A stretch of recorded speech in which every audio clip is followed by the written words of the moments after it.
Would you say that Welcome Tomorrow's approach to marketing, or just the approach to marketing while you were employed versus what you guys are applying in Welcome Tomorrow, had something to a part to play in that decision? And to what is it that is different about how you guys do it? Yeah, I think they're quite connected because, at Aleph, you're working with global brands, or rather you're getting access to these global strategies and then bringing them locally.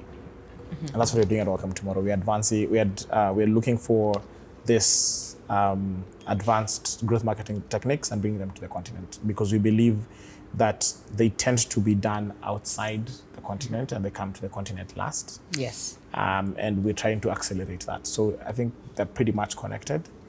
So yeah, that's where I've ended up, and it's been exciting so far as we're building it. So just to clarify the services that you provide, could you just elaborate on that? So I'd look at it as growth as a pillar. And when we look at growth for us, it is on three major buckets.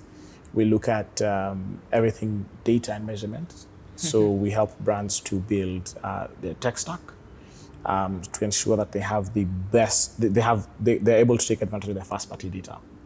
And they're able to have a robust, future-proof measurement in place that allows you, that each time you decide to spend a buck somewhere, now from a media point of view, you know where it's going, you know the impact it has, and you can attribute it back to a specific, to a specific campaign or a specific initiative that you had. So data is a big pillar. Then the next one is performance, where everything media sits in, organic and paid. Whether it is running campaigns on major platforms like Google and Meta, or it's crafting your organic strategies from an SEO point of view, ASO point of view, which tends now to be for SEO for apps. We are even deep now into building what we call AEO, which is answer engine optimization. So how do you do SEO for AI? Because now search is changing and people are now moving to Perplexity, ChatGPT, and all this AI models to ask for questions essentially from an advertising point of view, from marketing point of view. So performance, and then finally content. Content is everything creative. We have a very unique creative strategy process.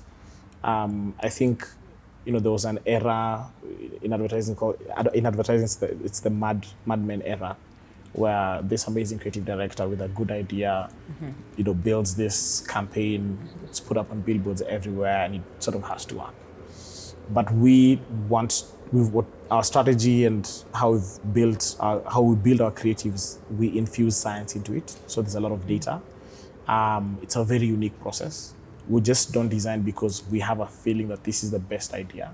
We design, or our teams are getting to design because they know the data speaks that this is an angle that the audience wants to see, and this is an angle that is performing, because it has to bring back value to the customer. So we look at scaling, what we call scaling winning ads, and a winning ad being a concept that delivers a minimum of 20 conversions at a desired cost per acquisition.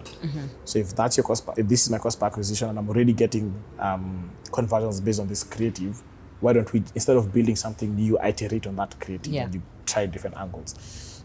So that's content, and that's why we have creative strategy. We do a lot with UGC, or what we call CGC, so creator-generated content, where we partner with content creators across the continent and connect them to brands to build amazing content about the brand that the brand owns. So the brand builds its own story, essentially. Okay, as we wrap up this episode, I have a few couple closing questions that I want to run by you. Yes.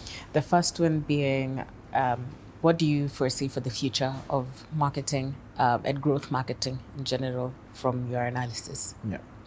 I think more and more brands are going to spend are going to move their spend from traditional to digital. That's already happening, and it's pretty exciting. So that's going to happen.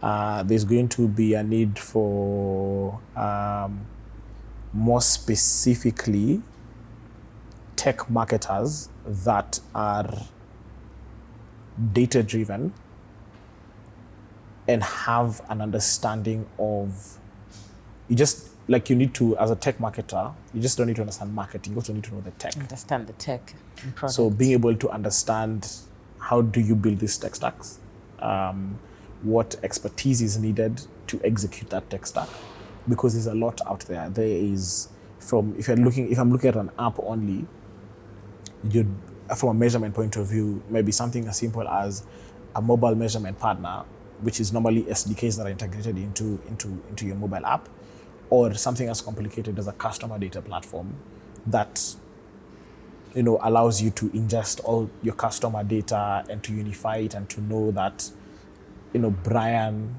is a customer who prefers using our app at this specific time, and this is when you can send them push notifications or communicate with them, and so on and so forth.